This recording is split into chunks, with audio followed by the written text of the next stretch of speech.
I just want her back. That's all I want. I've been so long without her.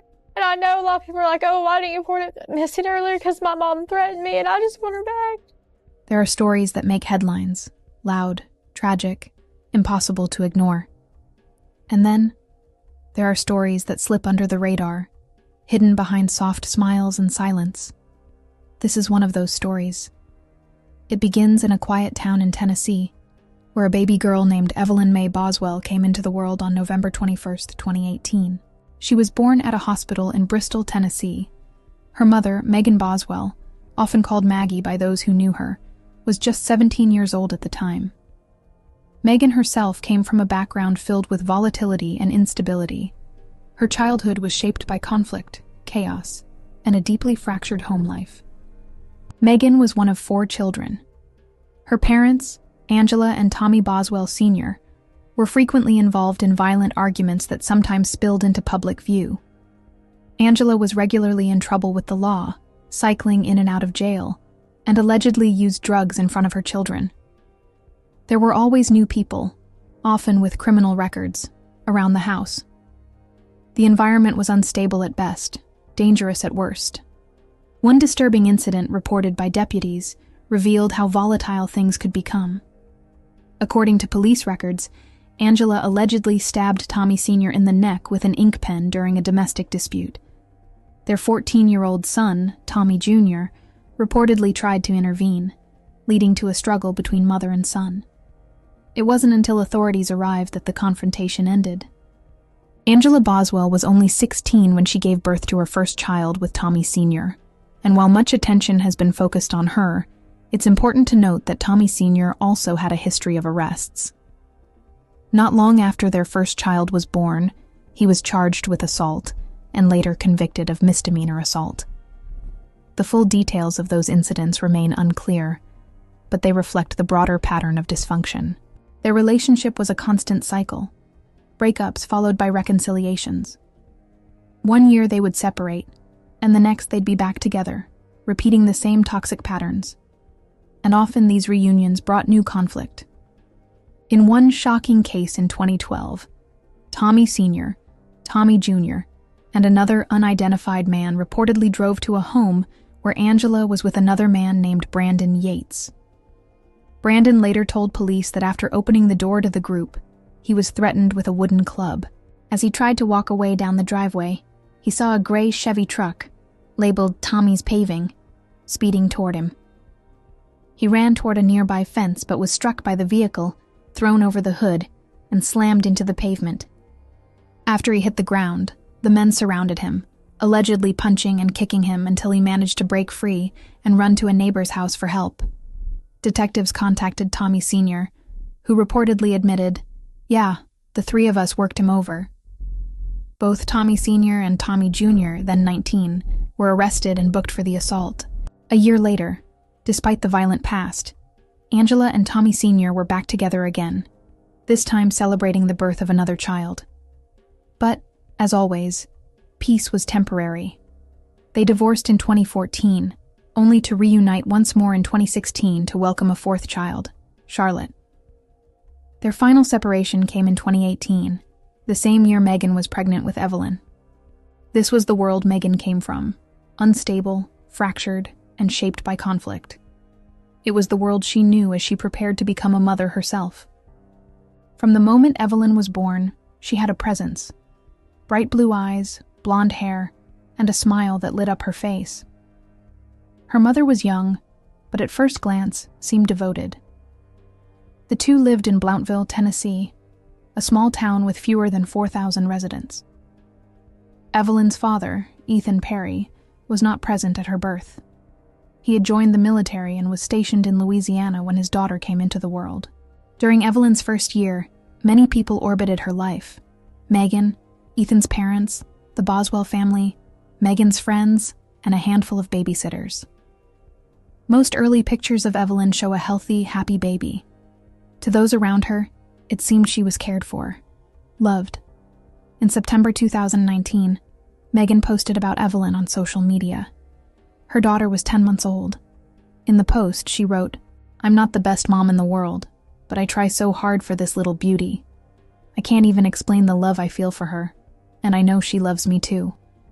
You can say whatever you want about me being a young mom, but I promise you, my life is so much better with this angel." She continued, saying that while life had been difficult, Evelyn gave her a reason to wake up every day, a reason to push through, a reason to keep going. From the outside, it appeared to be the story of a young mother doing her best against difficult odds. But not long after that post, things began to change. In the final months of 2019, some of Megan's close friends began to notice subtle but troubling signs. One of those friends, Caitlin Carter, had seen Evelyn several times since birth. In early December, she met up with Megan and Evelyn at a local Chili's to catch up over a meal. When Caitlin arrived, she was immediately struck by how different Evelyn looked. The baby, normally clean and well-kept, appeared dirty. Caitlin later recalled that Evelyn smelled noticeably unpleasant, worse than a typical baby, and that it seemed like she hadn't been bathed in days. It was the first real red flag. Something had changed. Soon after, Megan got a job at Hunter T's Chicken Shack, a local restaurant owned by the family of a young man named Hunter Wood. The two began dating almost immediately, and that's when others started to notice something else. Evelyn was no longer always with Megan. Up until that point, it was rare to see Megan without her daughter. But now, Megan was going out with Hunter, to dinners, to the local aquarium, and Evelyn was nowhere to be seen. Caitlin received a picture of Megan and Hunter at the aquarium and immediately felt uneasy. Why wasn't Evelyn there? She would have loved it. When Caitlin asked about it, Megan gave an unexpected explanation.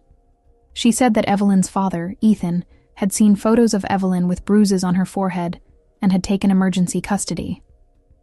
Caitlin didn't question it at first. She had no reason to disbelieve her friend. She assumed Evelyn was safe.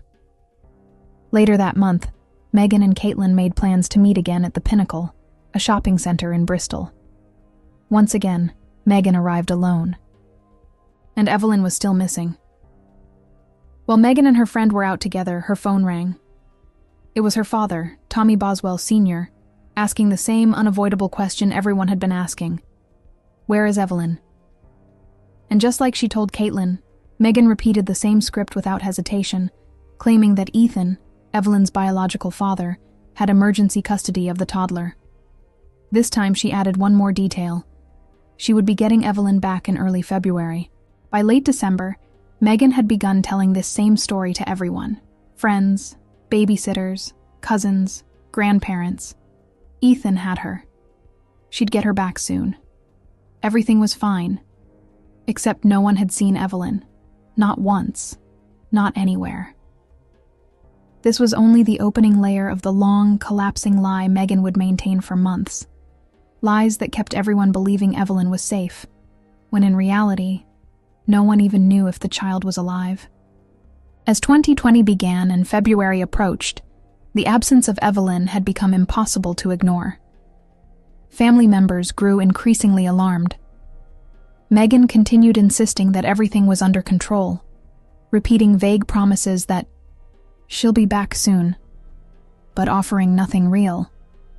The last credible sighting of Evelyn had been around December 10th or 11th, 2019. Since then, she had vanished. By mid-February, Tommy had reached his limit. After weeks of conflicting stories, he issued his daughter an ultimatum. Show me Evelyn alive within the next 2 days, or I am calling child services. Megan lied again, as expected. And again, she failed to produce Evelyn. So on February 18th, 2020, Tommy made the call Megan refused to make. He reported his granddaughter missing. Investigators began working immediately. The next day, February 19th, the Sullivan County Sheriff's Office issued a missing child alert, and that evening, the Tennessee Bureau of Investigation activated a full Amber Alert. The alert listed Evelyn as last seen on December 26, 2019, wearing a pink tracksuit, pink shoes, and a pink bow.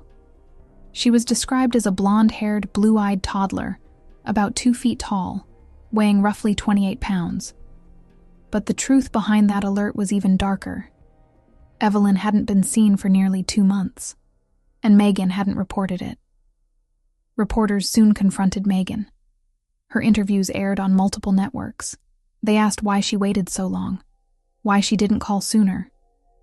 Her answers only deepened suspicion. As detectives continued interviewing everyone connected to Megan, the truth began unraveling rapidly.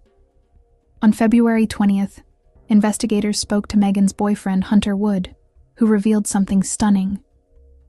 He had never met Evelyn, not once, during the entire time he had been dating Megan. Applied for a job at my restaurant, Hunter T's Chicken Shack, and it wasn't like a relationship. It was an on and off going, type deal. It wasn't like an all-out, relationship. He says he's known Megan Boswell for about 2 months and never saw baby Evelyn. All I've seen is pictures of her. I have no relationship with that child whatsoever. He says he's received threats over the internet, causing him to shut down his restaurant's Facebook page. To my knowledge, the entire time that I've known Maggie, I've never seen the baby, of course, but as well as the baby has been with the father, back from military leave. And that is all that I've known about the child. He wants the focus to be on finding the child and not on him and his business. There's been a bunch of stuff said about, my restaurant, Hunter T's Chicken Shack, things negative towards, to try to, stir away the main key factor of us just trying to operate. The following day, police issued a BOLO for a stolen BMW believed to be connected to the case. Megan had spun another story claiming her mother, Angela, had taken Evelyn out of state in that vehicle. It was just one more lie, but detectives had to chase every lead. Angela and her boyfriend, William McLeod, were soon arrested in North Carolina for vehicle theft. But Evelyn wasn't with them. She was nowhere.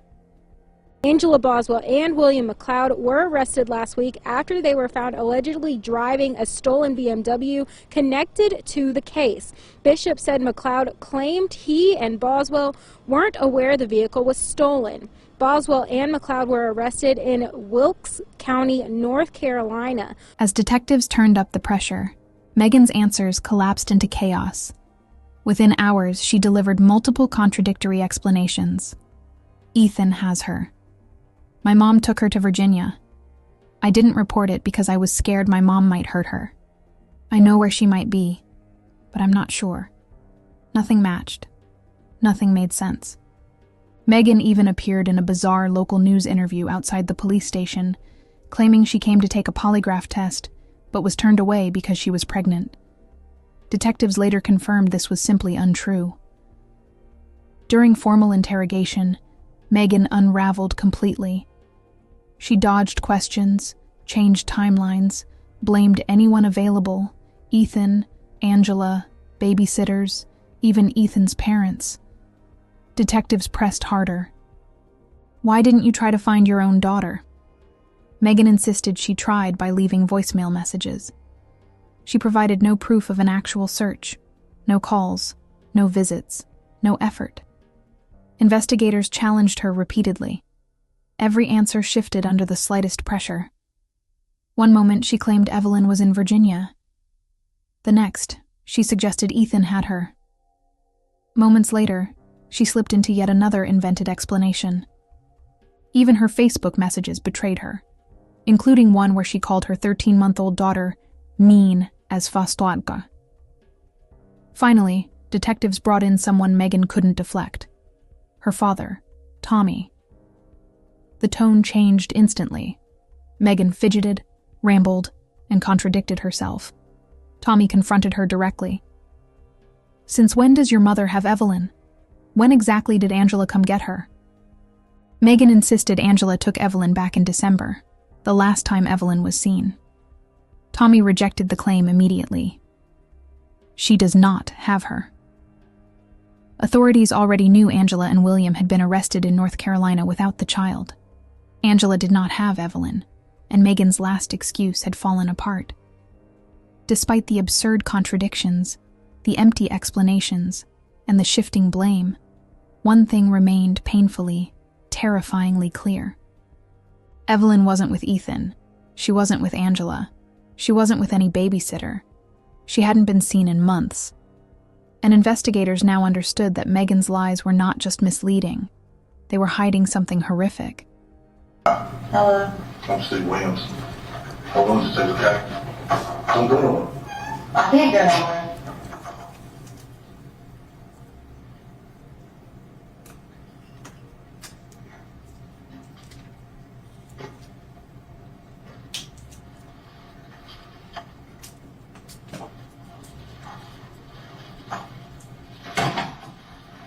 They've been talking to you about your child, right? Yeah. Okay. And where was the last time you saw your child? I'm coming on to tell her. Right after Christmas. Where? Ethan. Okay. And you say Ethan, does that mean Ethan's in Louisiana or Ethan's? In Boswell. Like I told him, I don't know if he took and dropped her off somewhere right after I dropped her to him, but I don't know what's going on. Where did you give her to Ethan at? Boswell. I was drunk Have you ever been there? once or twice. And you've met him? I've met Carl. And that's his grandfather? Yes. Okay. And I'm sorry, I didn't mean to tell you I didn't know his name, but as soon as you asked me, it fit right on that. that's no problem. Am I asking a question here or not? No. We'll be done in just a few minutes. Okay. Why, you in a hurry? I mean, like, no, but if they're going to keep questioning me, keeping me a line, like, I want an attorney. Okay. Because I'll not lie to them. Okay. Well, do you want to talk to me? Yeah. Okay. All right. So the last time you saw your child was at Ethan's, right? Mm-hmm. And you took your child to Ethan's grandparents' house, right? Right, but I never walked in. We stood in the driveway. Okay. And what was you driving? I was driving my Cruise that I don't have anymore. It was a red 2018 Cruise. It's like a little Chevy sedan. Yeah. Okay. And was Ethan staying there? I mean, I guess he was. I don't know. He just had me to come up there. Did you see Ethan there? Yes. Okay. And did you see his grandfather there? No. Me and Ethan stood outside and talked. Kind of like away from the house. Okay. Like the house was like over here where he parked his car was like towards the trees of the house. And we were standing like towards this side of his car. Okay.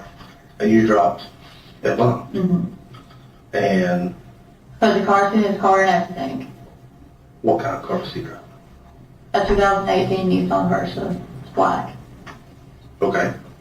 And then that was Christmas Day, right? Mm-hmm. Okay.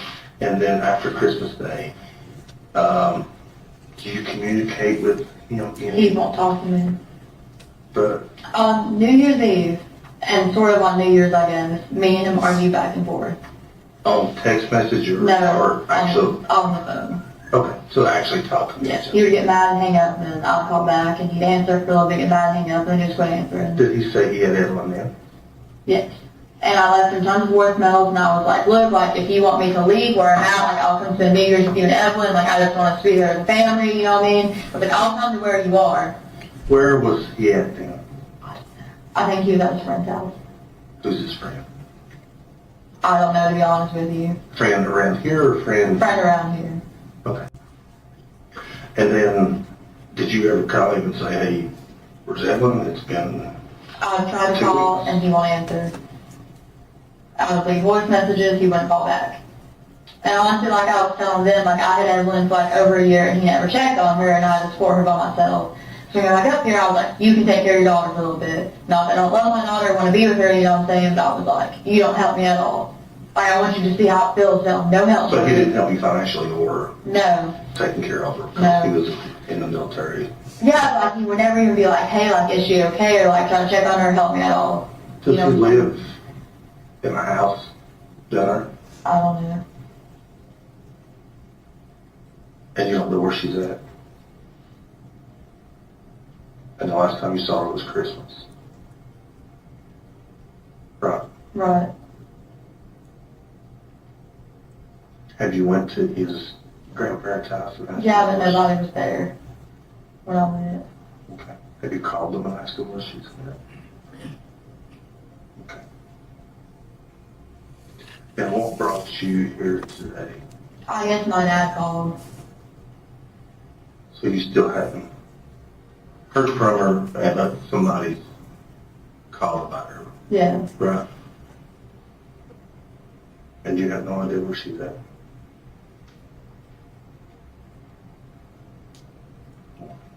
Have you tried to find her?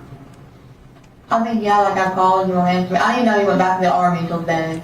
Like that was news to me when they came in here like, oh, he's in Louisiana. Have you went to court No. to try? To be honest with you, I was really trying to be civil over it, and like I said, I supported her for like over a year, and I was like, if he wants to keep her for a little bit, like that's fine by me, you know what I'm saying? My mom had a baby when I was like 12, 13, I don't remember, 2013, so I guess I was 12. And like I had to basically raise him. She knows 2015, like I had to basically raise her, you know what I'm saying? Right. It was like I had 3 kids all the time. Okay. And I was like, it's his kid, if he wants to keep her for a little bit, like, by all means, you know what I mean, I'm all for it. And like I said, something I don't love Evelyn or want to be with her, but it's just, you know what I mean, it is what it is. Does he have a girlfriend? Ethan? He might, I don't know, he used to. She lived in like, I don't know if they were dating, let me take that back.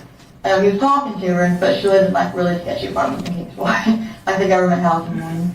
I'll say they were cloud, but I guess that's torn down, so I don't know. You don't know? Mm-mm. You know, I'm a daddy, and it breaks my heart to know that this child could be with someone that don't love it, that don't take care of it, or, God forbid, something bad's happened to that baby. And, you know, the thing about it is, everybody's going to point back to you because you're the mama, and you're the mama that let the baby go. When I say let the baby go, I mean, you're the one that took the baby and said, here. I know, but I was giving her to her dad, and I thought it'd be okay. You say you thought it'd be okay. Do you think something's happened to it? I mean, no, but I mean, I didn't think that, you know, I wasn't going to see her for months at a time or something like that. When I did, when all this started happening, I was like, oh, well, I don't want to be my mom just to try to, like, solve myself. I don't want to do that, you know what I'm saying? I don't want to be that person who does all that, you know what I mean? And, like, I supported her for over a year by myself, and I was like, if he wants to keep her for a little bit, it's fine. But how old are you, may I ask? 18. You're just a young lady yourself. You're a brand new mama, and you just thrown into a different world, wasn't you? And I can understand you feeling that way and saying, hey, you know, I just want a little bit of time to myself, a little bit of time to be me before I have to be a mama. And you had all these things that happened so quick to you, you know, it's, bless your heart. My heart goes out to you, but I'm telling you, we gotta find that little thing. We gotta find her. And do you remember when she broke her arm? Somebody said she broke her arm.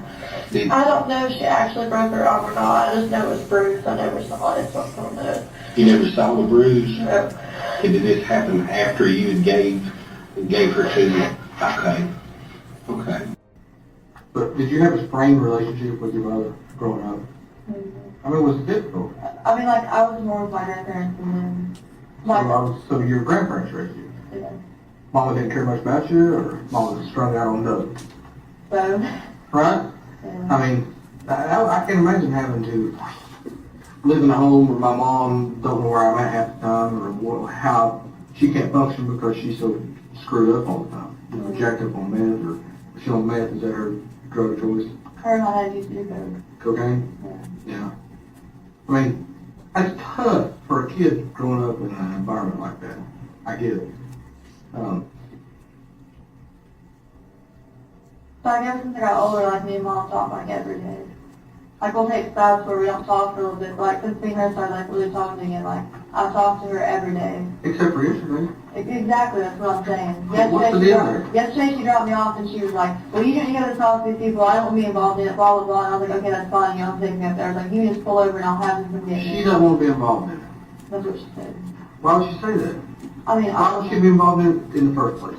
I Explain that to me. I really don't. If I did, I would tell you.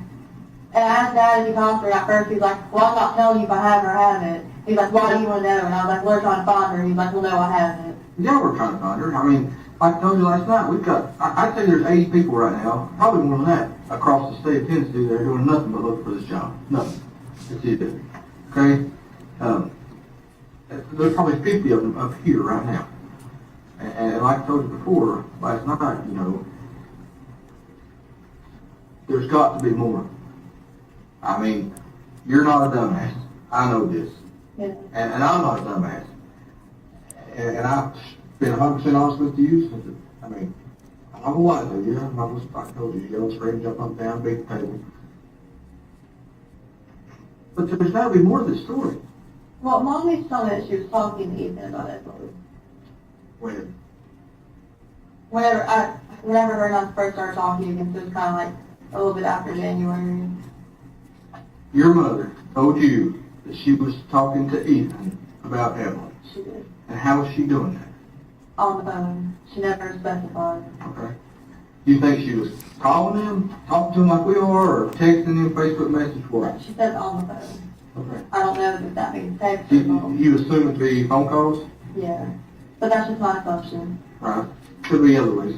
She hasn't asked me what I told you all, or Okay. what you have told me that she said. And I kept saying nothing. She was like, okay, keep it that way. And she was like, So if you, you ask wait, slow down. Your mom told you to not talk to us, and if we ask you anything, not to tell her yes anything? yeah, and I'll Okay, tell her why? anything. Why? I don't know, but she You didn't don't know why. know Why? about her. She didn't want you to know anything where she was or anything like that. Why not? If I knew, I would tell you. Well, you got an idea. Well, I really think I got it until Dad told me today. Oh, you got an idea. Maybe Ethan gave Evelyn Listen to to me. her. Listen. You know. You know. Maybe Ethan gave Evelyn to her. What makes you think that? Well, I mean, she's kind of just taken off. When do you think Ethan gave Evelyn to Angel? Maybe before he left her back. Let's Me and my mom weren't really like on a talking day-to-day basis at that point, though. Well, let's just assume for a minute that's true. Okay. Let's say Ethan has Evelyn on the 26th. We'll say the 27th. He says, Angel, yeah, I've got Evelyn, you come get her. Okay. Why didn't Angel, why didn't your mom tell you, hey, I've got Evelyn? I don't know. Did your mom tell you she has Evelyn? No. I even asked her, and she just kind of get mad at me. When did you ask her? You told me yesterday that She dropped me off up here. You know that. I do. Well, I asked her if she had her. I said, do you know where she is? And what did she tell you? She wouldn't answer me. She just kept going on, you don't need to go up there, you don't need to talk to them, you don't need to tell them anything. Have you talked to anyone today that can help besides your mom? We know you've talked to Tommy, your dad. Yeah. Who else you talked to? That's it. You talked to Hunter.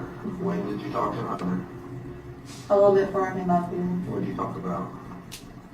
Well, he was going on about Facebook, and apparently somebody called and said that they were going to kill me and him at a chicken shack. Dad's calling. Dad's been blowing me up. Your dad cares about the baby. Listen, Pat.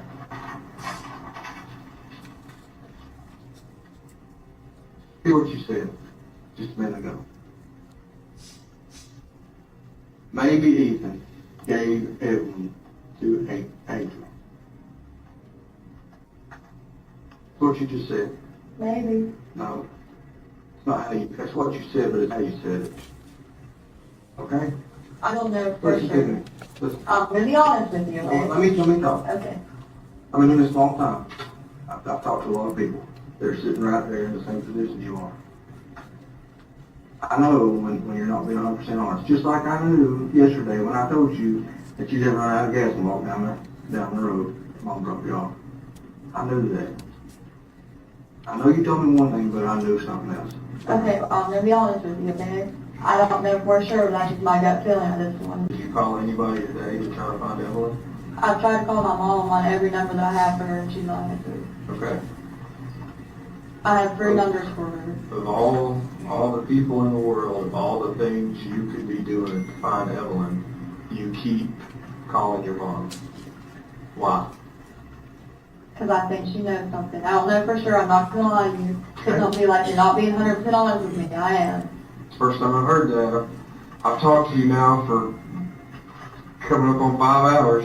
First time I heard that, Maggie. So I can be in trouble for not saying that before. Look, we are concerned about Evelyn. We want Evelyn. What did I tell you last night? We will go to the end of the freaking earth and back. Like he told you, they've got 2 damn planes that put in the air. But I have no idea where she's at. I've called her maybe like 100 times a Maybe day. you don't, okay, maybe you don't know where she's at right now. I might have an idea though. Okay, That's tell the us. area. Tell us the idea. She used to stay on Jenkins Hollow Road in Elizabeth. All right, you told me that last night. Okay. What makes you think she's there right now? These are the only places I know that she would go The to. 3 we talked about last night. Yeah. Okay. And then her and Will used to camp a lot. I don't know where she got like exactly her like trespassing and assault charge in like Scott County, but I know it was close to that river. Pretty close to be, excuse me. Stockton, Virginia, pretty cold to be camping. Will Okay. has a camper. Okay. Mendoza, Virginia, Scott County, Yeah. is that where they're at? I don't know exactly where they're at. You got a good idea. You know, yesterday when I had you taking me to places, those are like the only ideas that I had. Answer my question. Okay. Whose profile picture is that? Mine. Alright, I'm gonna read something to you. Okay. How's Evelyn? Good, meaning. Oh, she hates me. I don't have a child to inform you about, sadly. Not yet. What? What do you mean I don't have a child to inform you about? That's what somebody said to you. Can I see that? You can. How's Evelyn? Good, meaning. Yeah. January 26th.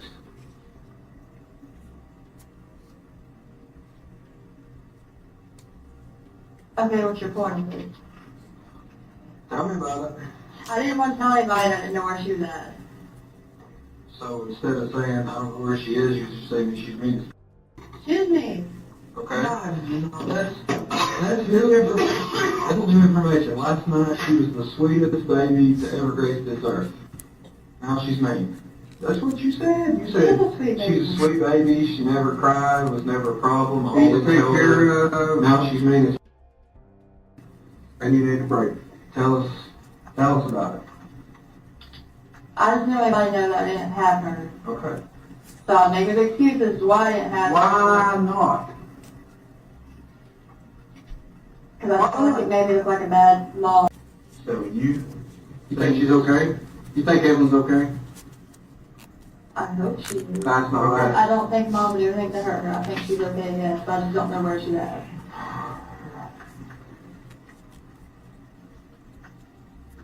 But every time I would try to ask mom anything about it, she'd just beat around the bush and be like, well, you don't need to talk to him.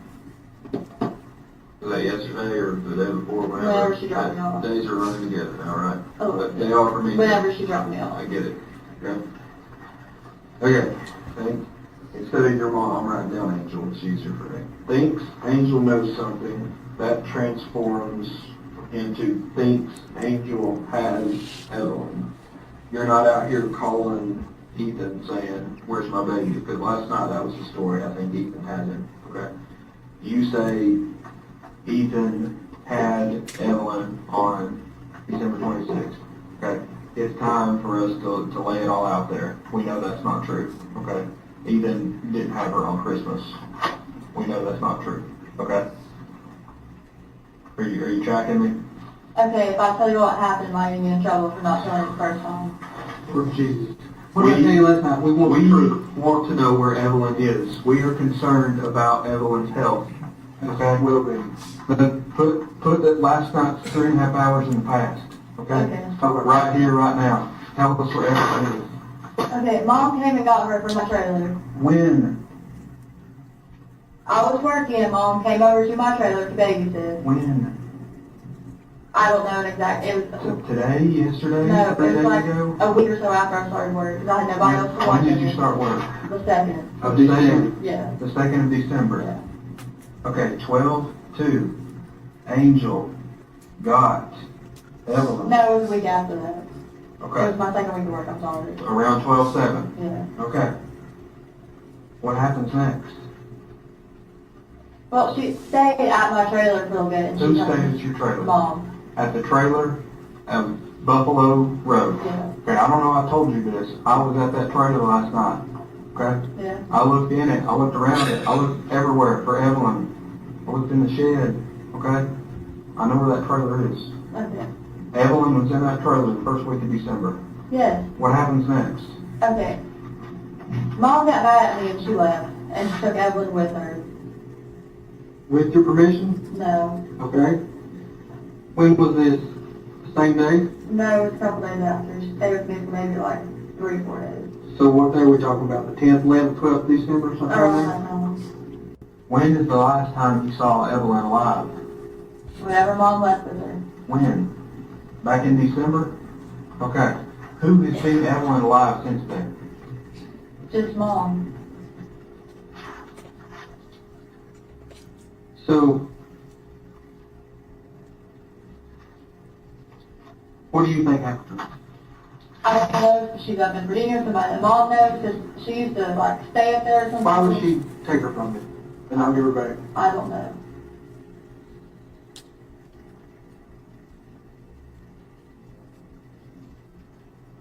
Why in the hell did you not tell us this to begin with? I thought maybe she might do something and you don't like trying to get to her. Thought your mom might do something? I can understand that. Sorry. Listen to me. We want to find this baby. I thought she might be gone there somewhere. I just never find her again, so I was telling her I wasn't talking to you all about her or anything like that. Okay. Okay.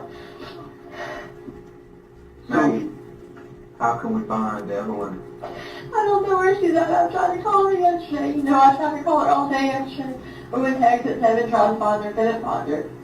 I don't know. What's the one thing you want most in this world right now? Have Evelyn back. Where do we go? Where do I leave from here right now? Where do I send 40 people? Where do I send 100 people? Where do I send a plane? I don't know if she's in Bristol, Virginia or not. All I know is yesterday. Who is she going to be with other than, Will. if she's not in that car, where else is she going to be in? We'll have to try. Okay? Will's the boyfriend. The cloud. Yeah. Or you make yourself comfortable. All right, sure. She said it was okay for me to sit in. If y'all want to talk, but what I was telling her, if y'all want to talk in private at any point, I'm more than happy to step out and let you, mom and daughter, sit there and talk, you know? I have told them they know what's going on now. You need to tell the truth, honey. I have told the The truth. truth comes from her. If you tell lies, you dig it home, and you can't dig yourself out of it. That I literally told him. Okay. That's why he called you. Okay. Okay. What's going on and what you tell? They know you don't need to know. Okay. Okay. That way, okay? They know what's going on. Y'all know what's going on. We know what she told us. I'll say that. We know what she's told us. I've been sitting here, as Maggie can tell you, I've been sitting with her, so I've not been out on the ground running down the information, but we know what she's told us. They're trying to get hold of who has her. Yeah. So she's okay. They're trying to get hold of who has her. That's what we've been trying to do the whole time, you know?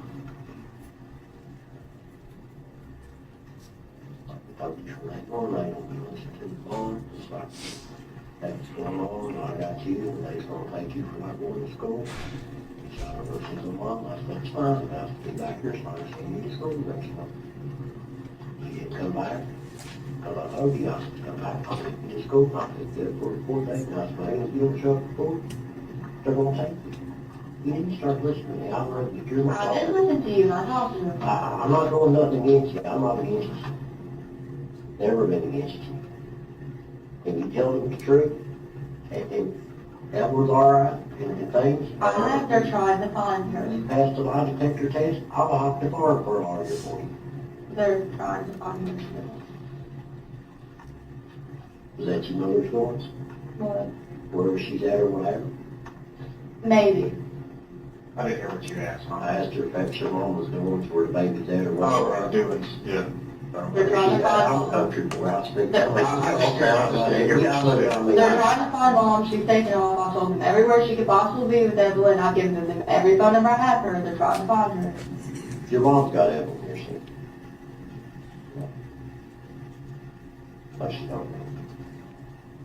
She told me she does. I don't think. Your mom don't have it. What did she get? In December. No, your mom don't. No, she don't. That's who took her, Dad. I mean, let me just ask you this. Were you just wanting a break from Evelyn? I never told mom to take her. I just wanted her to help me, like, watch her. Yeah. And not that I wouldn't say at Hunter's, yes, I didn't want a break. And I was like, I'm going to be back in the morning for her to work to check on her. But what I'm saying is we've got about a month time span where you're not seeing Evelyn. I couldn't get hold of mom. She changed her phone number. Right. I had no clue where she was at. But you're not like freaking out, oh my God, I need to call the police. Yeah. You're just like, hey, I just need a break from Evelyn. I'm tired of raising Evelyn. Well, I thought she was okay. Okay. Okay. Yes. So let's say this. We've got as late as the 12th or the 16th. Never talked to your mom from that point to when she called you in January? I was trying to contact her, and I even called her parents and stuff after they knew where she was at, and they told me no. So, I didn't have, like, a current phone number for her. let me just ask it directly. Did you ever speak to your mom in person during that time frame? No. Did you text her? Facebook messaging? She didn't have Facebook, but on Facebook. I tried to, Well, I mean, whatever like- number she had, but I couldn't get hold of Just her. here's what I'm asking. Did you all have a conversation through text messages during that time? No. Snapchat, Instagram? She doesn't do anything like that. Whatever. There's probably something I've never even heard of. She doesn't do anything Do like you do that. anything like that? I have Instagram. Okay. Were you messaging her on anything during that time? No. I tried to contact her, like I said, in that phone number, like somebody else had had at that point. Okay. So like a month goes by, there's zero communication with you and Angel, right? Right. What reason do you have to believe Evelyn is still alive? Hope.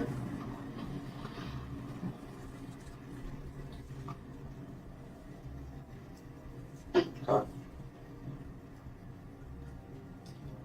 But I only have a solid reason, that's just all it is. Yeah.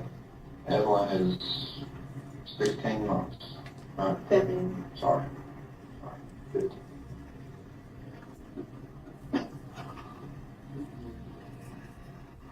What would you know? Right. I don't know how you go about finding her. Authorities continued their relentless search for Evelyn Mae Boswell, despite Megan's ever-changing stories and the many dead ends. They combed through properties linked to the Boswell family, and even searched a pond near where Angela and William had been found in North Carolina. But nothing turned up. The investigation felt like searching in complete darkness. Roughly a week after Evelyn was officially reported missing, 18-year-old Megan Boswell was arrested for providing false information to law enforcement. Investigators had confirmed that virtually everything she had told them was fabricated. Her lies had severely hindered the investigation and delayed efforts to find her daughter. Sullivan County Sheriff Jeff Cassidy would later state publicly, "Every time we talk to her, her story changes. Every single time." The desperation within the community to find Evelyn led to a growing reward fund. Even Sheriff Cassidy personally contributed $1,000. Eventually, the total reward exceeded $60,000. Every time we talk to her, her story changes. And I'm serious when I say that, every single time. All statements that Megan made delayed our investigations and also impeded our investigations on trying to find Evelyn. You take with it what you want, but she has been inaccurate, conflicting statements all through this investigation. 10th or 11th is what I've been going on simply because it was verified by somebody that's not lied to us. Meanwhile, records from the Sullivan County Jail contradicted Megan's earlier claims. Despite her public insistence that she couldn't take a polygraph due to pregnancy, jail intake logs showed no evidence that she was pregnant. In fact, no polygraph had ever been scheduled. The sheriff's office didn't even administer such tests. 17 days after Evelyn was reported missing, her grandfather Tommy Boswell Sr. reached out to authorities once again. He suggested they search one of the Boswell properties, specifically an old playhouse Megan had used as a child. On March 6, 2020, Tennessee Bureau of Investigation agent Brian Fraley arrived at the property. Inside the dusty playhouse, he found most items undisturbed, except for a small white trash can. Beneath a layer of typical waste, he uncovered a black trash bag. Peering inside, he was devastated to find the tiny foot of a child. The decomposing body was wrapped in a blanket, with aluminum foil tightly covering the head. Though not yet confirmed, investigators believed they had found Evelyn. In the days that followed, the body was officially identified as 13-month-old Evelyn Mae Boswell. She had likely been deceased for over 2 months. The news shattered the community. What had begun as hope turned into mourning. After the remains were found, Megan's bond, originally set at $25,000 for false reporting, was raised to $150,000. In August 2020, she was formally indicted on multiple charges: 2 counts of felony murder, aggravated child neglect, tampering with evidence, abuse of a corpse, failure to report a death, and 12 counts of false reporting. Her trial began in February 2025. Prosecutors argued that Megan Boswell alone knew the truth behind Evelyn's death. They didn't need to prove every detail, only that Megan had knowingly caused or contributed to her daughter's death. The defense countered that while Megan was a proven liar, the state had not proven she was a killer. Assistant District Attorney Amber Massengill addressed the jury. She told story after story for 2.5 months. Maybe the worst part is that she just went on with her life as if Evelyn had never existed. Friends, babysitters, and family members all testified. Megan did not. Her defense team likely realized that putting her on the stand would only damage her further. The most harrowing evidence came from the autopsy. Evelyn had died from asphyxiation, with 4 mechanisms contributing to her death. The manner was ruled as homicidal violence.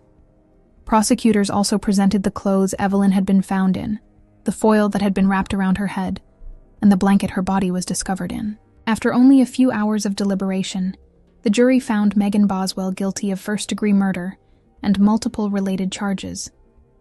Though the prosecution chose not to pursue the death penalty, Megan faced life in prison. The jury recommended a sentence of life with the possibility of parole.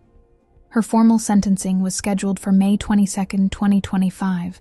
Under Tennessee law, she must serve at least 51 years before becoming eligible for parole. The judgment of this court, you are guilty. In count 2, a jury of your peers having found you guilty of first-degree murder and the perpetration of a felony, it's a judgment of this court, you are guilty. In count 3, a jury of your peers having found you guilty of first-degree murder and the perpetration of a felony, it's a judgment of this court, you are guilty. In count 4, a judgment of your peers having found you guilty of aggravated child abuse, it's a judgment of the court, you are guilty. In count 5, a jury of your peers having found you guilty of aggravated child neglect, it's a judgment of the court, you are guilty.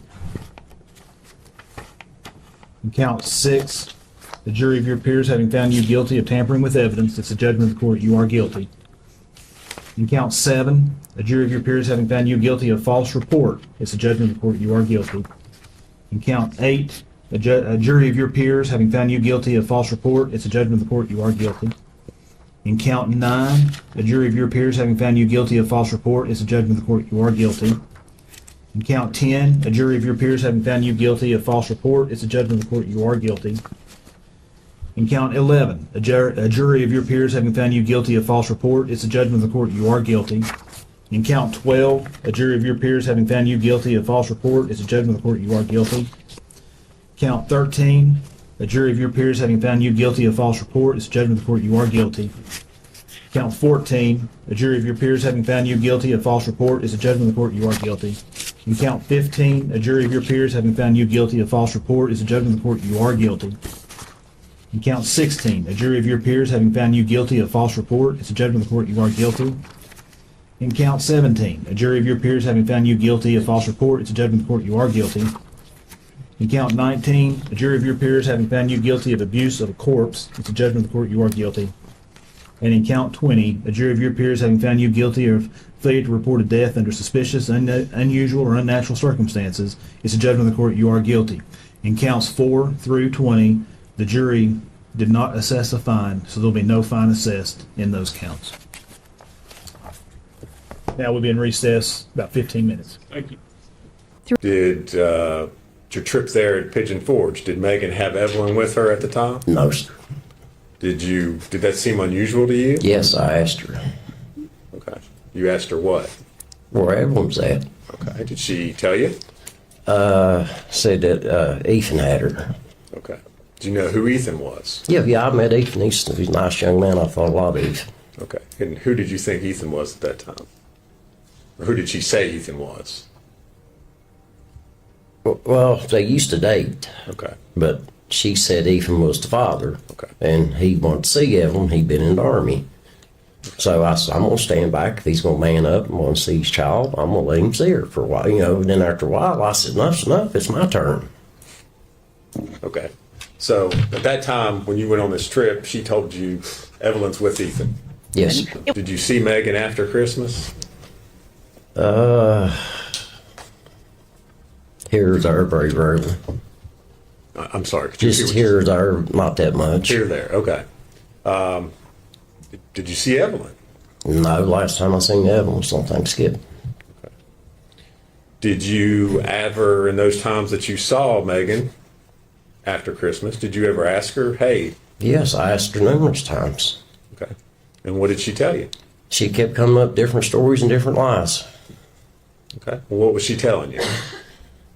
First, it was Ethan had her. First, let me back up, I'm sorry. Hunter's mom was watching her. And then she come off with Ethan had her. And after it went on for a while, I said, I'm going to do something about this. Well, she told me that Ethan wouldn't give her back. I said, hey, let's go get an attorney. I said, he can see his daughter, but I said, he's not taking her. Okay. What did she say when you told her that? I can't remember exact words. She said, Dad, give me a day or two or something. She said, I'll get her something. And just lie after lie. Okay. Any point in time did you ever see Evelyn? No. Last time I seen her was on Thanksgiving, sir. Okay. So, at some point, did you make an ultimatum to Megan about seeing your granddaughter? Yeah. I told her and I told her mom. Okay. What'd you tell her? It was on a weekend. Oh, excuse me. I said, come Monday morning, which I told this to her mom. I said, come high hell water. I said, I'm going to get on the phone. I said, I'm going to find my granddaughter. I said, I don't care what I got to do. I said, I want to know what's going on. I said, enough's enough. And that's when I got on the phone and made the phone call. All right. That Monday morning. All right. And did you talk with, who did you talk with? I don't know. I can't remember all their names. Okay. Was it somebody at DCS? Yes, sir. Department of Children's Services? Mm-hmm. Okay. And what did you tell them? I just told them I told you I hadn't seen my granddaughter and I was worried about her. Okay. Did you tell them how long it had been since you'd seen your granddaughter? Do you recall going to Chili's with Megan Boswell at one point? Yes, ma'am. Do you remember when that was? The end of my college semester. Okay. And do you know when that would have been? Around the 1st of December. Okay. Who was there when you went to Chili's that day? Me, Megan, and Evelyn. Okay. Anyone else? No, ma'am. Okay. Did you sit at a table or a booth? Booth. Okay. And did you sit beside anyone? No, ma'am. Okay, so Megan and Evelyn were on one side of the table and you were on the other? Yes, ma'am. What was your impression of Evelyn that day? She was dirty, and I could smell her across the table. Okay. Have you been around babies before? Yes, ma'am. Okay. Was she beyond what a normal dirty baby would be? Yes, ma'am. Good.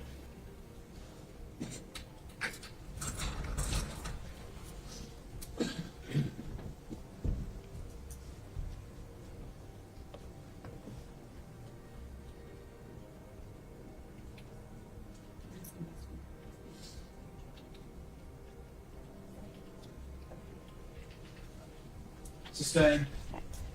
You said you've been around other babies, is that correct? Yes, ma'am. Based on your personal experience with other babies, did you consider Evelyn dirtier than what your experience was with other children? Based on my personal opinion, yes, ma'am. Okay, and can you tell us how? Can you describe it for us? Her face and hands were dirty, and her clothes were dirty. Okay. Do you recall when Megan started working at the chicken shack? Yes, ma'am. Okay. And do you recall if she was dating anyone when she started working at the chicken shack? Not when she started. Okay. When did she start dating someone shortly after? About a week or two after. Okay. And who was that? Hunter Wood. Okay. So around this time, did you notice anything different about the defendant, Megan Boswell? Yes, ma'am. Can you tell me what you noticed? She was spending a lot more time with the gentleman and not Evelyn. Okay. After this time, when she's dating Hunter Wood, did you see Evelyn with Megan Boswell at any time? No, ma'am. Okay. Did you see Hunter with Evelyn at any time? No, ma'am. Caitlin, is this one of the pictures you received from Megan Boswell? Was it via text? Yes, ma'am. Okay. And did she indicate that Evelyn was with her that day? No, ma'am. Did she send you any pictures of her with Evelyn that day? No, ma'am. Did she seem to be upset at all that day when No, she ma'am. sent you these pictures? Okay. Did she also send you this photograph from that same day? Yes, ma'am. Okay. And can you tell me what the date is that's behind her on the photograph? Can you read that? On the top, Yeah. it says 2019. Okay. And you may not recall, but if you do you remember when those photographs were sent to you? I do not recall. Okay. Would it have been after early December? Yes, ma'am. Because it would have been, you said she started dating Hunter 1 to 2 weeks after the beginning of December. Is that right? Yes, ma'am. Okay. So is it fair to say it was at least 1 to 2 weeks after mid-December? Yes. Is that fair? Yes. Okay. So if we're mid-December is, well, let me say this. Prior to Thanksgiving of 2019, did Megan talk a lot about Evelyn? Yes, ma'am. Okay. Did you see her post a lot about Evelyn? Yes, ma'am. Okay. What about mid-December? Is she still doing that? No, ma'am. Okay.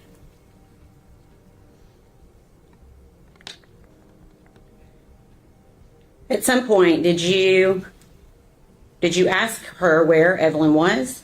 Yes. What did she say? She said that she was with her father. Okay. When you say her father, do you know who do you think she was talking about, or who was she talking about? She was speaking of Ethan. Okay. Did she say why Evelyn was with Ethan? Yes, ma'am. What did she say? She said that Ethan came home and got emergency custody. Okay. Did she ever show you any paperwork? No, ma'am. Miss Carter, you described Evelyn as being dirty that day. Yes, sir. Had you ever seen Evelyn dirty before? No, sir. Did you ever see any signs of abuse? No, sir. Did Megan seem like a loving mother to you? Yes, sir. Did she seem devoted to Evelyn? Yes, sir. Did you ever see her neglect her in any way? No, sir.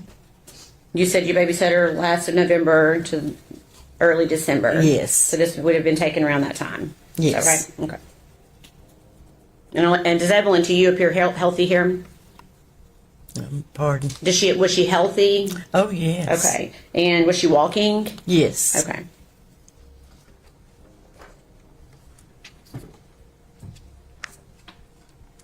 Do you remember the last day that you babysat Evelyn?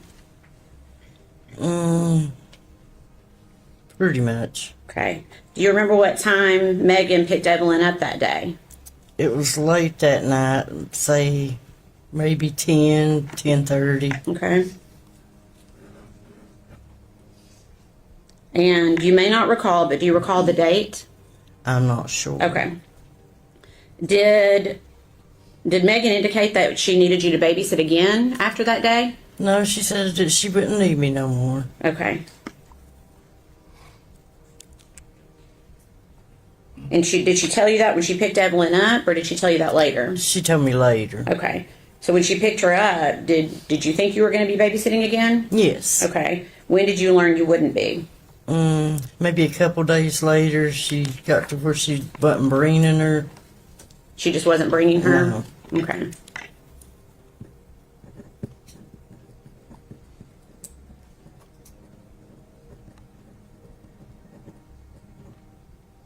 Okay. During the days that you watched Evelyn, did you have any concerns? Yes. Okay. What concerns did you have? She had a terrible diaper rash. Okay. When you say terrible, can you describe it, please? It was just really like sore looking, had marks through it, maybe scratches. It was just really bad looking. Okay. Have you kept other children Evelyn's age before? Oh, yes. During this time that you were around Megan, did she ever say anything about Evelyn that surprised you? She would always say that Evelyn was mean as crap. Okay. And is that the word she used, crap? No, she would say mean as. Okay. Did she say that more than once? Yes. Okay. And that would have been around the time that Evelyn was a year old? Yes. Okay. Why did that surprise you? I was raised, you just don't say that about a child. Was Evelyn a mean baby? Not that I ever saw. Okay. What type of baby was Evelyn? Very happy, very smiley. Okay. And do you recall trying to reach out to Megan to continue to try to see Evelyn again? Yes. Okay. And would Megan respond to you? She did for a little bit, and then there was a time that she didn't respond. Dr. Schmidt, did you form an opinion as to the cause and manner of death of Evelyn Boswell? Yes. Okay. What is your opinion? The cause of death, homicidal violence. Okay. And can you explain that for the jury? What did you base that finding on?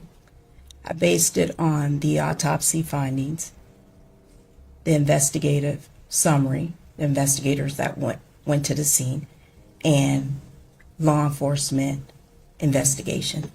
Okay. Hypothetically, if Evelyn was alive when she was placed in the trash can, is positional asphyxiation likely? Yes. Okay. Can you tell the jury what positional asphyxiation is?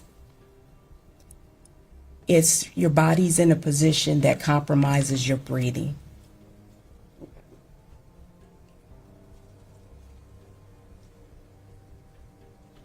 And were you aware how Evelyn's body was placed into the trash can? Do you recall? Yes. Okay. And when you say positional, are you referencing the fact that she was upside down? Yes, the body was in the trash can upside down. Okay. I'm going to show you what's been pre-marked as exhibit number 34. Pre-admitted as exhibit number 34.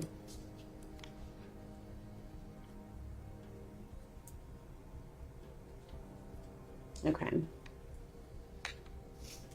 Okay. So hypothetically, if a blanket is pulled up over the face of a child who's then placed into a trash can upside down, could the blanket itself cause some type of asphyxiation? Yes. Okay. What about the trash bag that Evelyn's body was in? Could the trash bag itself cause some type of asphyxiation? Yes, if it covered the airways, the nose, and the mouth. The defense challenged the opinion of forensic pathologist Matrina Schmidt. So, when you described this death as homicidal violence, you described that as based on the child being found in the trash can. Is that correct? And the investigation, yes. Okay, but not your medical findings. Yes, my medical findings in There addition. There were no findings of violence in your autopsy, were there?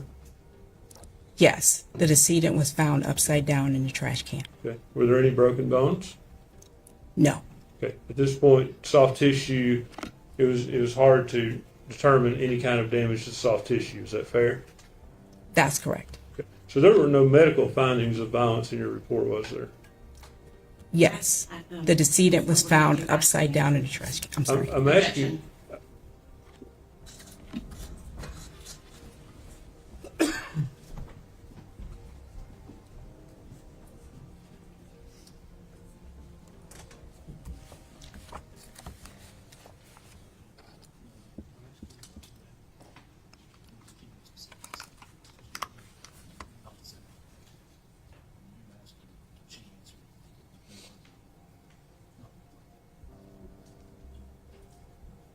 Contested.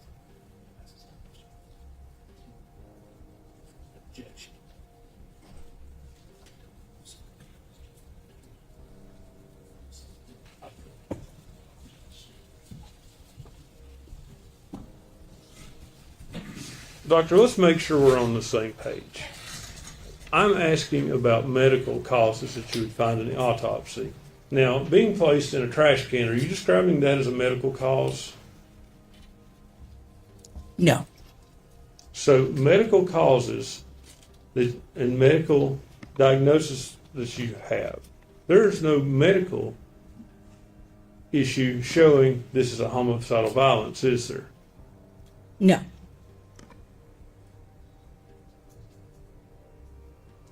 And you can't say that the child was dead or alive when it went in the trash can you? That's correct.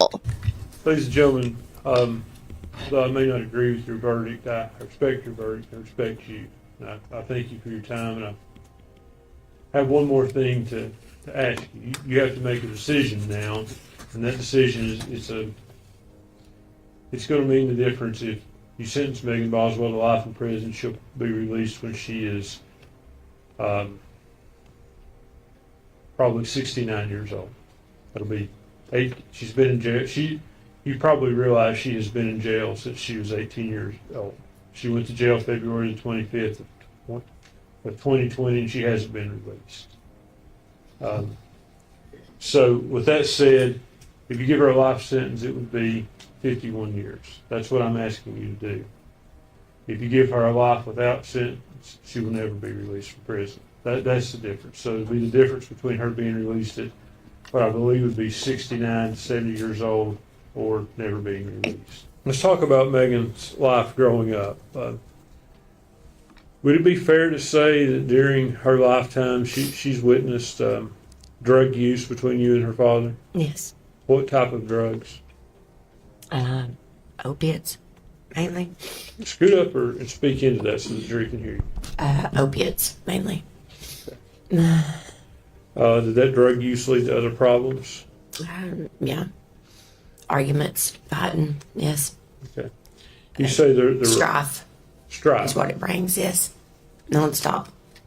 Is that something that went on pretty much her entire childhood growing up? Yeah, from the time she was pretty little, yeah. Okay. Good. Now, did she witness fights between you and her father? Yes. Okay. I think at some point her father was convicted of aggravated assault and kidnapping. Yes. Were you the victim in that? Yes. These problems, do you feel that it's partly your fault, the problems Megan's experienced? No, absolutely, yes. She was in bad shape. She was one of the worst children that I'd brought in as far as neglect. What do you mean by that? She was very malnourished. She's very skinny. Her hair was matted to her head with lice.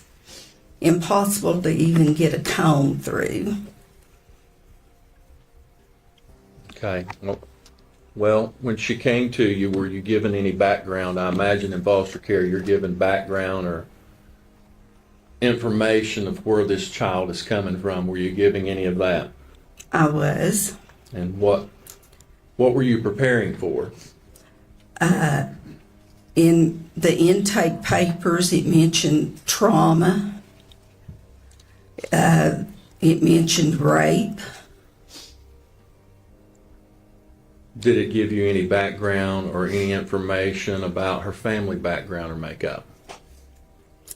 Not really. Okay. Now, you said she came to you with lice. What did you do to try to help Megan? Well, I took her to a beauty shop because there was no way to even begin to get a comb through. It was horrible.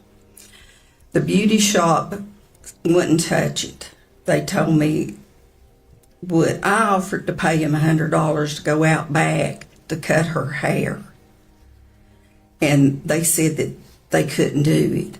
Finally, the agency that we were with found a beautician that met me at a church that was willing to come in and give Megan a haircut. They gave her a bob, which looked really cute on her. But even after that we could get a comb through, it took close to 3 weeks, maybe a month, to get rid of the lice. Were just so bad. I had to get prescription medicine from the doctor. We got 2 bottles of that.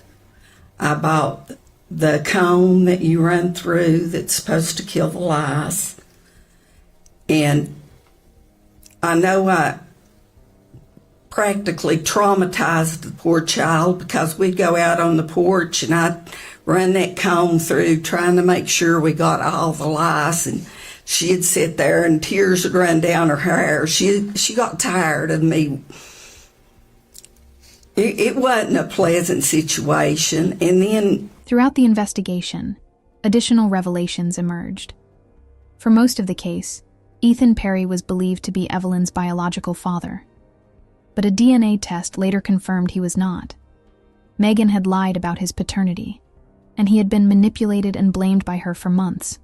Now, you mentioned you had a dating relationship with Miss Boswell until you graduated from high school. When was it that you graduated? 2017. Okay.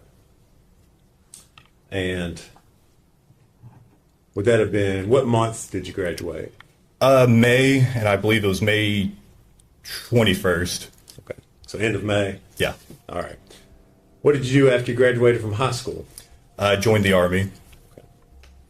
And how soon after you graduated from high school did you join the Army? 10 days, on May 31st. Did you go straight into basic training at that time, or? Not straight in. There were some hiccups along the way. I had some medical issues, but it was relatively quick. Yes. All right. Where were you stationed? I went to basic at Fort Benning, Georgia, and then I was sent to my unit in Fort Polk, Louisiana. Right. Did you continue to keep in contact with Megan Boswell while you were at basic training? Yes. Okay. Would you say you were still in a dating relationship at that time? I'd say so, yeah. Okay. How were you keeping in contact with her? In basic training, mostly through letters. But by the time it was over, text. Okay. Yeah. You didn't have a phone while you were in...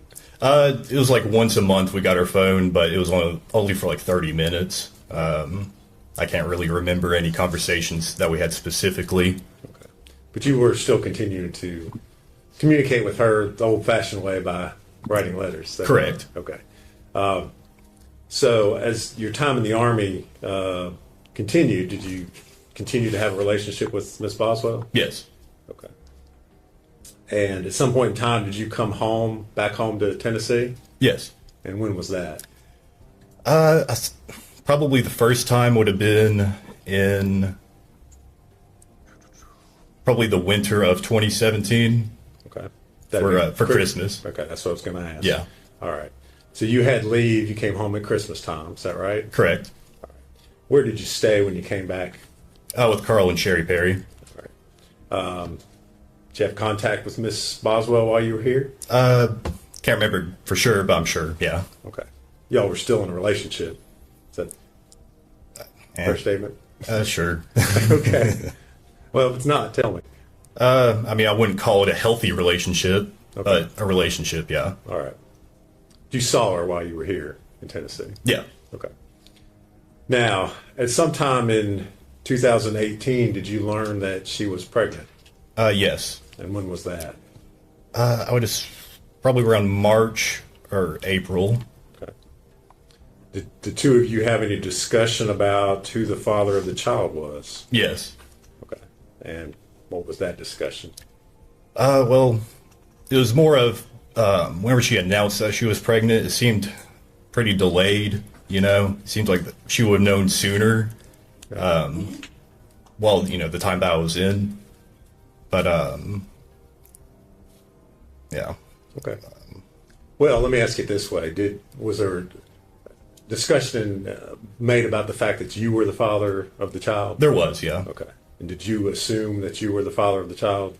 Initially, yeah, I just rolled with it. But, yeah, the blinders were taken off pretty quickly after that. Okay. Yeah. You had some doubts? Yes. Okay. Now, in November 2018, she had her child, Evelyn, correct? Correct. Okay. Where were you stationed at the time that Evelyn was born? Fort Polk, Louisiana. Okay. Were you still in contact with Megan during this whole time? Yeah. Okay. Now, at some point in time, did you leave your assignment there at Fort Polk? When? What year? What time? After, this would have been November 2018. Not in November, no. Okay. Sometime later on? For Christmas in like December, yes. Okay. Where were you assigned at that point? Fort Polk still. Okay. So you came back home? Yes. Okay. Did you see Megan and Evelyn at that time, or? I did not. Okay. Was there a reason why you didn't see her then? Mostly just over the legitimacy and, you know, still trying to figure that out. You know, it was just really embarrassing, I guess, to All right. argue over it. Not having a good relationship at that time? That too, yeah. Okay. So you leave after Christmas, you go back to the Army? Correct. Okay. Still in Louisiana? Yes. Okay. At some point in time during 2019, were you reassigned, or was your unit sent somewhere else? We were sent to El Paso, Texas to assist Border Patrol doing surveillance on the border. Okay. We would work from El Paso to the Santa Monica station in New Mexico. All right.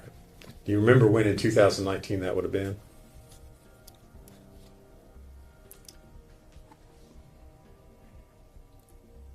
I'd guess March through September. Okay. That's my guess. All right. Now, at some time later on in 2019, did Miss Boswell show up to visit you while you were stationed in El Paso, Texas? She did. Okay. Was this a planned visit? Did you know she was coming? No, it was hasty. It's a hasty visit. Okay.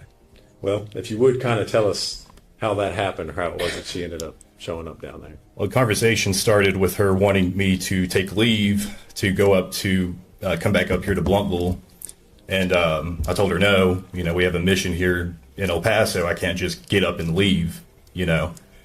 And so she decided to, on her own, to drive from here all the way to El Paso. And it took her I'd say about 2 days to get there.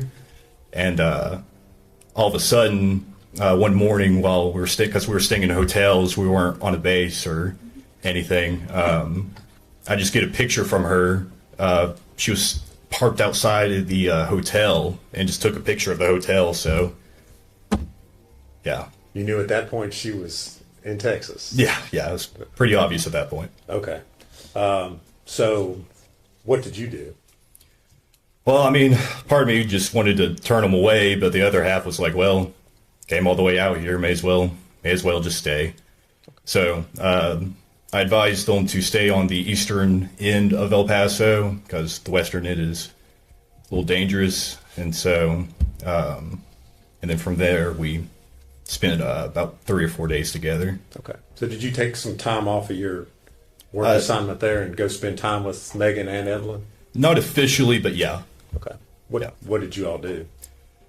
I think the first day we just hanged out in the hotel room, just meeting Evelyn, you know, playing patty cake, stuff like that, watching her walk around. And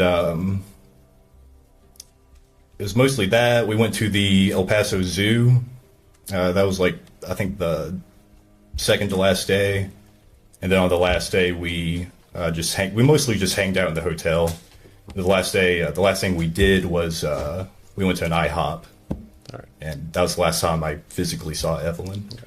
And this is the first time that you've met Evelyn. Yes. Is that correct? That's correct, yeah. Okay. She's not quite a year old at this point in time?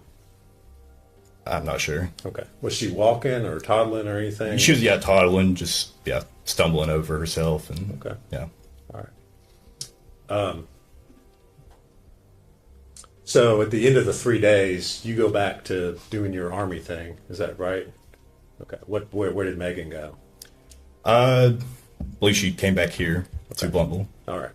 Did you, after she left, did you continue to communicate with her? Yeah. All right. How were you all communicating during this time? Primarily through Facebook Messenger. All right. What sorts of things were you all talking about, or would you talk about? Mostly just arguing. Okay. All right. Would she tell you things about Evelyn? Yeah. Did she ever ask you for money or assistance to help out in taking care of Evelyn? She did on at least one occasion. Okay. Did you ever send any money or assistance or anything? I sent a little bit. It wasn't much. I would say no more than $100. Okay. Now, at this point in time, you're still assuming that you're the father of Evelyn Boswell. Is that correct? At this point, I mean, I'm still just rolling with it. No, I don't. At that point, no, I didn't assume. Okay. I had my doubts, definitely, at that point. All right. But you're still, I guess, interested or invested in what's going on with Evelyn. Yes. Is that a fair statement? Okay. Now, at some point in time at the end of 2019, did you come back to Tennessee? Yes. And when was that? For Christmas. Okay. Do you remember what date specifically you might have come back? Usually leave was about 2 weeks, and I think I was here until about New Year's or on New Year's. So I'd say, I don't know, 15th to the 30th. Okay. And where did you stay when you came back to Tennessee? At Carl and Sherry Perry's. All right. Did you see Evelyn while you were here? No. Did you ask to see Evelyn while you were here? Yes. And what were you told? I was told that she had the flu because we were planning to go over to Paul Miller's for Christmas. And it made sense because that's whenever COVID started making its rounds around the country. And so it seemed like a good excuse, made sense. Okay. And did you, in fact, go over to Paul Miller's? Yes. And did you go by yourself, or did you go with Megan, or how did that happen? I went with Megan. We met up at the Northeast State Community College parking lot. Okay. All right. Yeah. Mr. Perry, I'm going to show you 2 documents, ask you if you can if you recognize those.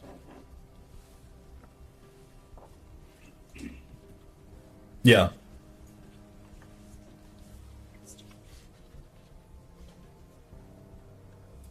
Yeah. And what are they? You want me to read it? No. I just want you to tell me what they are, just generally. It was trying to coordinate to get to Paul's. Okay. Are those the text messages that you had with Miss Boswell on December the 23rd, 2019? Yeah. Okay. And is that a true and accurate representation of the conversation that you had with her? Yes. All right. Judge, I'd move to make that exhibit 97. No objection. You call exhibit 97.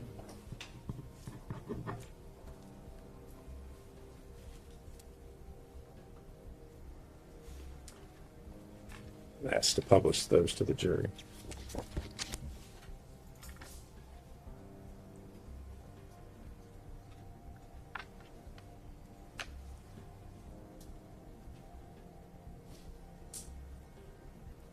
All right, Mr. Perry. So you are having a conversation with Miss Boswell. You say your phone's messed up. I'm at Verizon. You tell her, yes, I'm still going to Paul's. What's her response to that? Evelyn is sick, so I'm not bringing her around everyone. If you want to see her tomorrow, just you can. But she has the flu, and I don't think, like, being around a ton of people is such a good idea.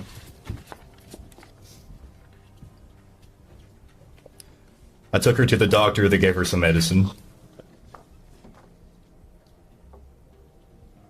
Then you say, okay, sounds good. My grandpa and would like to see her soon, though. Sherry's about to go into hospice soon. She stopped taking her chemo just whenever Evelyn feels better. You ask, is she okay? What's her response? Okay. Yeah, she's fine. All right. And you say, everyone has the damn flu around here. And then She's just sick, and I don't want her around everyone. You want to meet me, and we can ride together?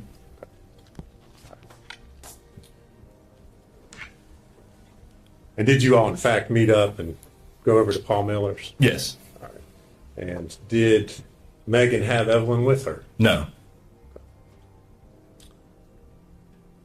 Did you all talk about, while you were at Paul Miller's, Evelyn at all? About Evelyn? Yeah. Yeah. Okay. Did you, and what did you all do while you were at Paul Miller's? Just mostly just sat around. I believe we ate dinner, opened some presents, and it was relatively quick. I'd say we were there for no longer than 2 or 3 hours. Okay. All right. After you left the Millers, where'd you go? I went to take Megan back to her car at the Northeast State Community College parking lot. Okay. Did you all have further conversations while you were here on leave? I believe so, yeah. Okay. And again, were you trying to see Evelyn while you were here? Yes. Okay. Were you, in fact, ever to see Evelyn? Able to see Evelyn? No. Okay. Did you see Megan again while you were home? Yes. Okay. And when was that? Can't remember the exact date, but it was after Paul Miller's.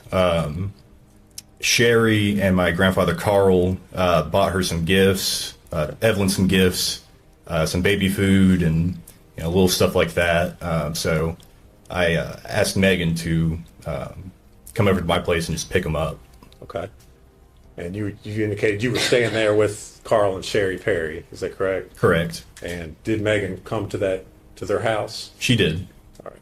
And did you talk to her? Did you give her those items you just described, or? Yeah. The conversation was relatively short. I just gave her the gifts, and she told me that she was going to go to, I believe it was Pigeon Forge with Hunter Wood. Okay. Was Evelyn with her when she came to pick up those items? No. Okay. Did she say where Evelyn was? Chances are she said, I don't know for sure. Well, if you don't know or remember, that's fine. Yeah. Okay. How long was she there picking up those items? Like 10 minutes. Okay. All right. So, did you have further communication or conversation with Megan Boswell while you were home? After that, it seemed like the conversation pretty much ended altogether. Okay. Were you all still communicating by text and Facebook? Yeah. Okay.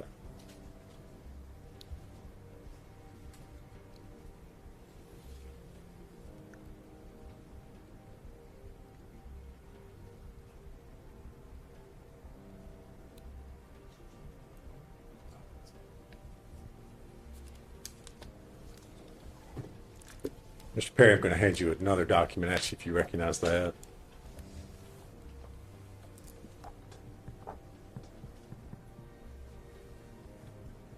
I recognize it, yeah. And what is it? It's Megan stating to me that her father just kicked her out of the house again, and that she won't have Evelyn back until she gets a place to stay. Okay. And then she said, "Never mind, I'm sorry." All right. The next day. Those text messages you received from her? Yes. All right. And is that a true and accurate copy of text messages you received from her on December 26th and 27th? Yes. All right. Judge, I'd move to make that Exhibit 98. 1226. I'm sorry. 2019. Object. Equal exhibit 98. And I move to publish that. Good.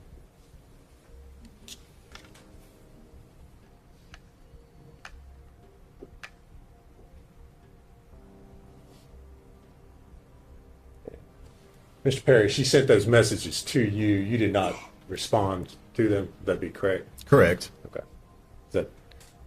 Is that somewhat normal for you sometimes? Yeah. Okay.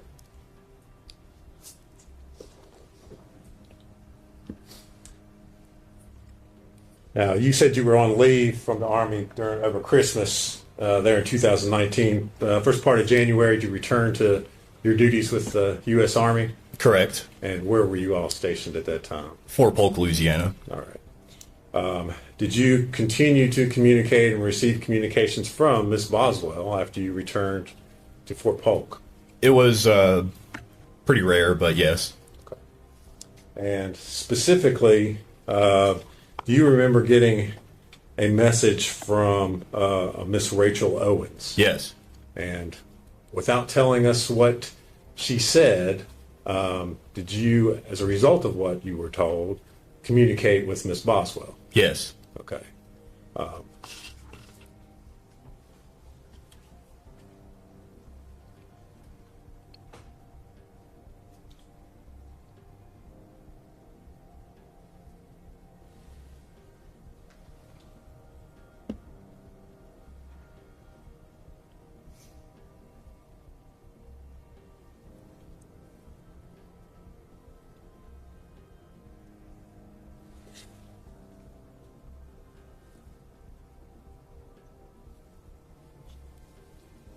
And again, we're not get into the exact conversation, but the nature of what Miss Owens had asked you was the fact that there were concerns about Evelyn. Is that correct? Correct. Okay. And so then would it be fair to say you asked Miss Boswell what was going on with Evelyn? Correct. Did you have communications with her about that? Correct. All right. I'm going to hand you a document and ask if you can identify that.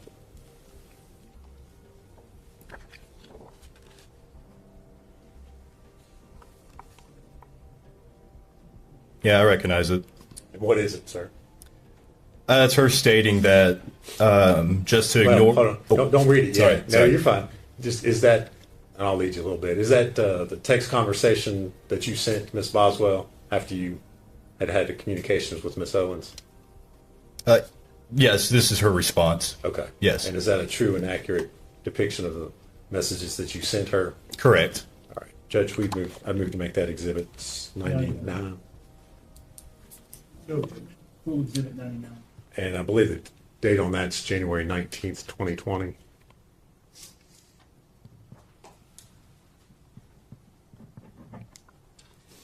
I moved to publish that this time, Judge.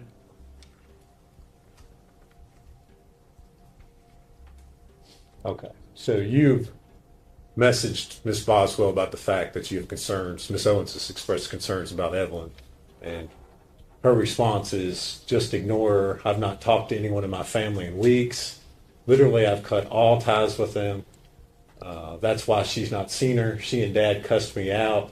Dad took me car from me in the middle of work and left me in a bind and shit. Fuck them. They aren't my fucking family. They never were to begin with. That's what she said. Okay. All right. Did she ever tell you anything else about Evelyn or where Evelyn was? I can't remember. Okay. All right. So that was January 19th of 2020. In February of 2020, did you receive some phone calls? Well, let me ask you this. Were you still in the Army, still at Fort Polk at that time? Correct. Okay. Did you receive some phone calls from family members?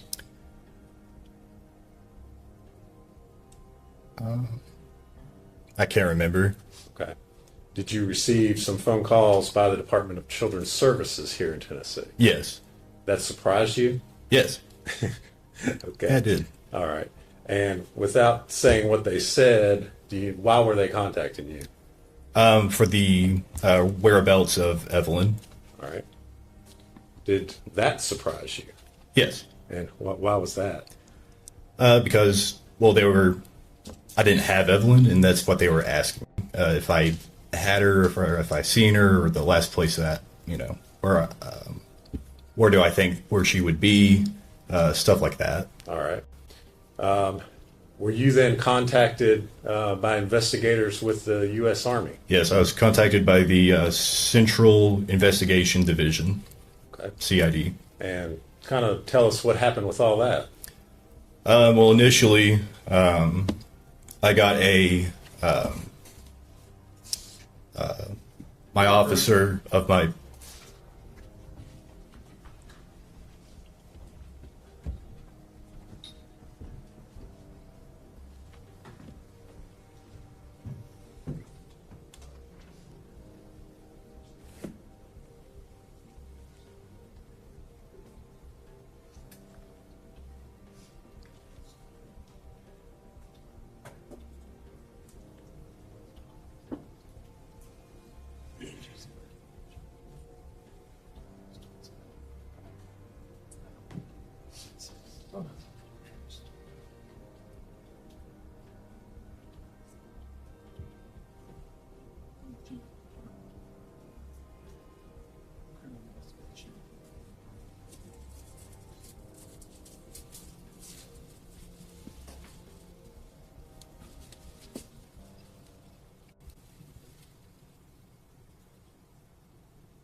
All right. Mr. Perry. Mr. Perry, if you would go ahead. You're in the middle of telling us what happened as far as your investigation there by the Army. So initially, I got contacted by my NCO in my company, and he told me that. Well, don't tell him what he said. Okay. Just tell us what happened to you as a result of. Okay. I was contacted by CID. They wanted to set an appointment for after lunch, and so I went back to my barracks room, to get ready. I still had no clue what was going on until I got the call by DCS, and which they were asking about the whereabouts of Evelyn, and so, which I gave the response. I don't know, all that. Were you interviewed by interrogators there? Yes. For hours? Yes. Okay. Did you cooperate with them fully? Yes.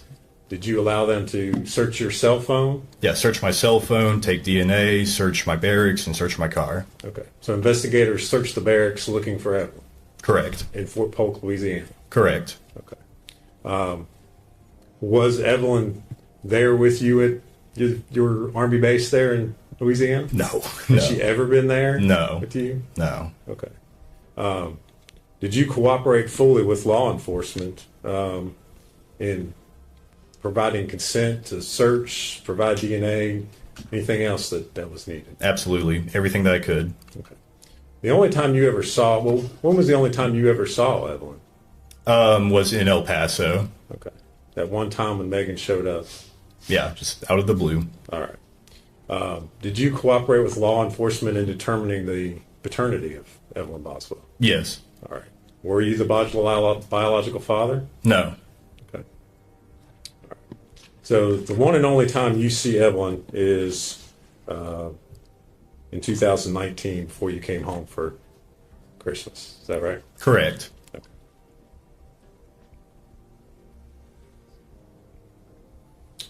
Thank you very much, Mr. Perry. If you would answer any questions Mr. Scott has. Mr. Perry, my name is Gene Scott. How are you today? Doing good. How you doing? Good, thank you. I have just a few questions for you. How many times did you actually see Evelyn?